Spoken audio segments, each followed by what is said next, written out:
It is happening again.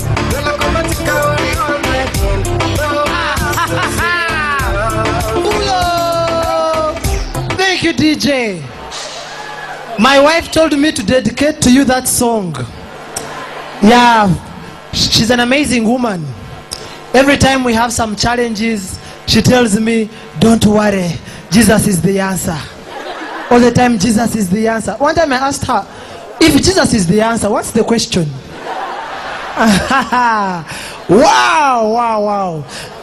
It's good to be in Kenya. I'll never forget the first time I came to Kenya. I'd come to visit my friend called Mpasua Msonobari. He's a Swahili expert. I wanted him to translate some of my works in Swahili. Now, Mpasua told me that in Kenya, Kenyans answer questions with questions. And I didn't believe him. So when the aeroplane KQ touched turf, the first Kenyan I met, I asked him, is it true that Kenyans answer questions with questions? He looked at me and said, who told you? I gave up. Is it true? Now, Mpasua had told me to meet him at the museum. I never knew where the museum was. And that's how I got to know that actually, we all don't know how to give directions. I met a young boy, he was around 9 years old. And I asked him, where is the museum? The boy looked at me and said, I don't know. So as I was walking back, the boy called me in the most local way. Yeah, I knew that was meant for me because I'm a VIP. Very improved peasant. So I came back knowing that maybe the boy has remembered where the museum is. Instead, he showed me his friend and said, this is my friend, also don't know.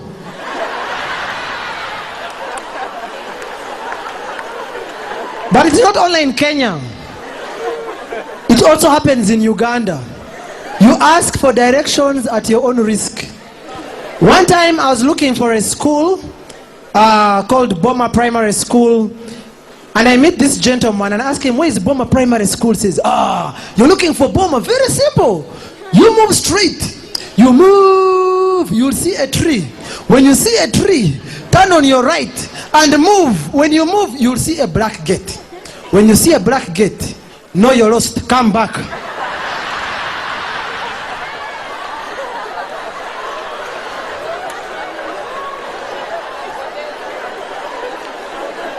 He wasn't the only one.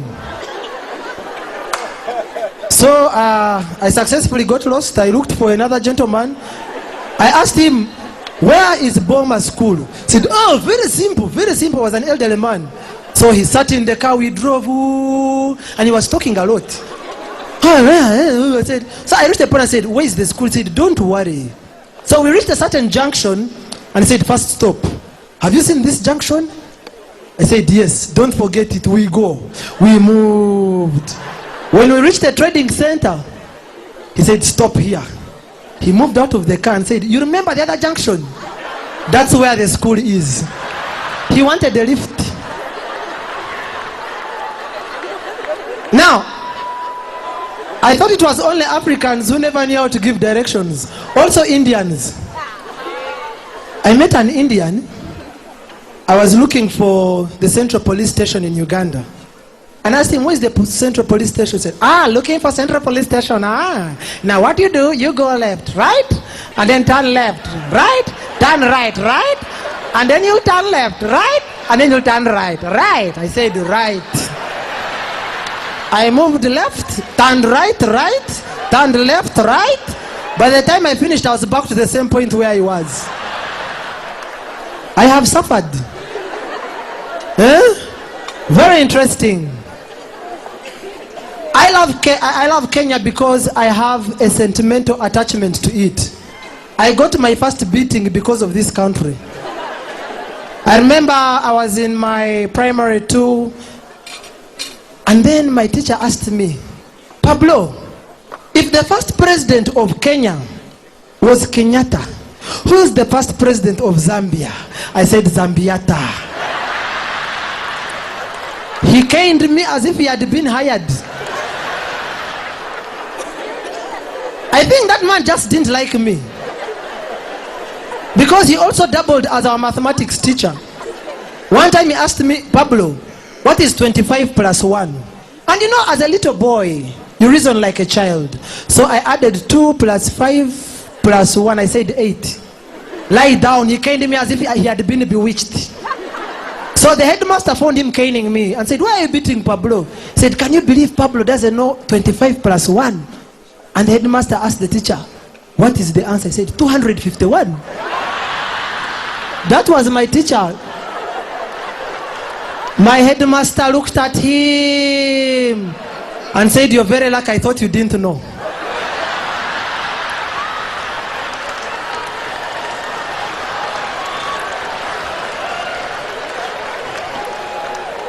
I failed mathematics. I said bye-bye.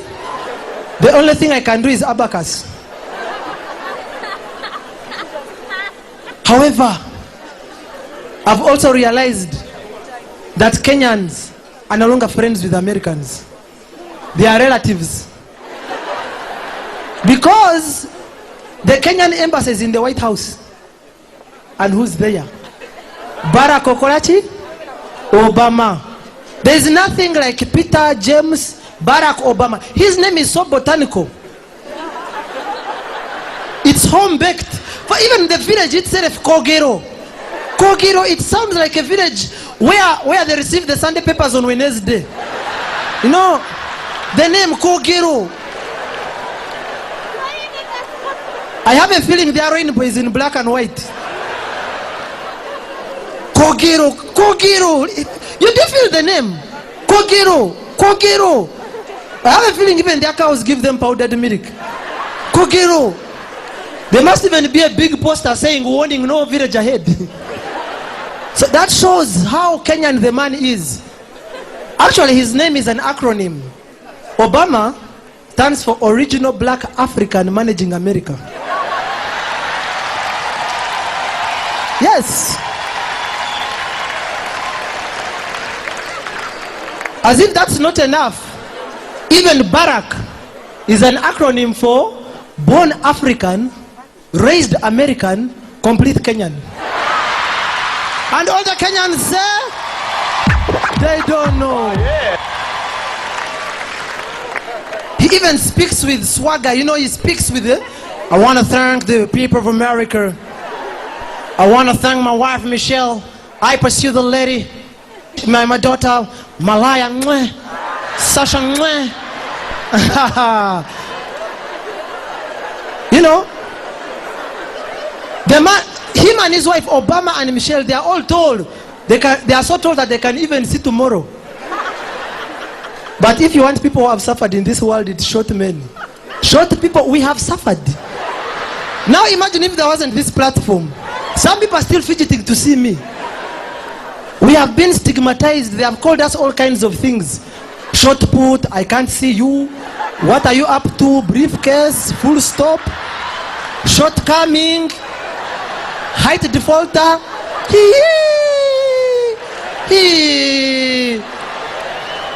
Huh? You forget that we are down to earth. We are, by the way. Oh, yeah. It's very important. In fact, I would like to encourage all the short women, my heights mates, don't worry. Most men love short women because they love women who look up to them. We have very many advantages, not only that. First of all, we are weather friendly. Yes, rain hits us last. We can manage any crisis. I remember when we had the financial crisis. You remember when there was a serious global financial crisis? They told people were suffering with clothes.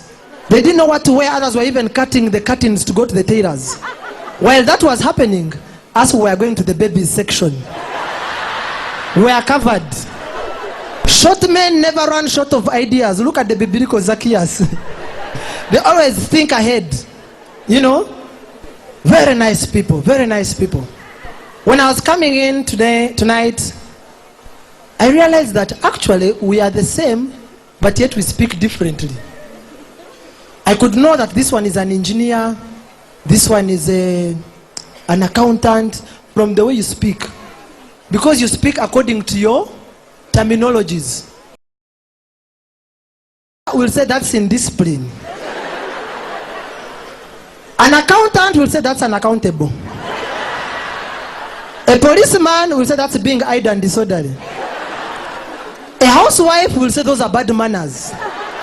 But at the end of the day, what they're trying to say is what you have done is wrong. Not so. Same thing, different way. Now, I do believe some of you work in NGOs. I work with an NGO.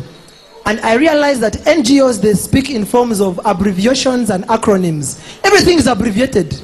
Not so, even the NGO itself.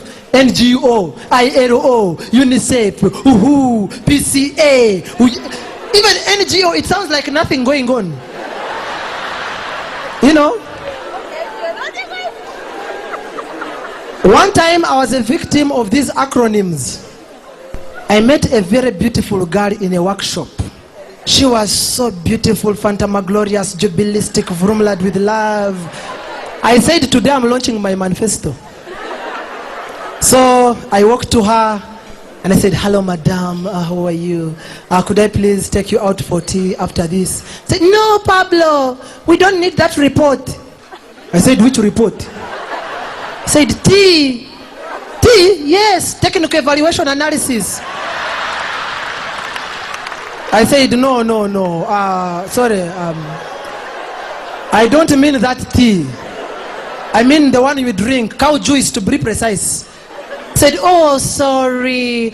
All right, you know, Pablo, I would have loved to go out with you. But you see, I have to look for the YAGs to identify the STGs so that I can M1E the BAM messages using the MARCH approach.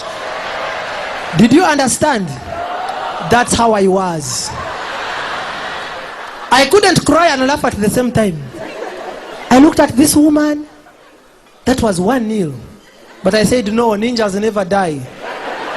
I asked her, what do you mean? I'm lost. She said, oh, sorry, you know, how we are used to acronyms. You see, I have to look for the YAGs. Those are the young advisory groups. To identify the STGs, the specific target groups.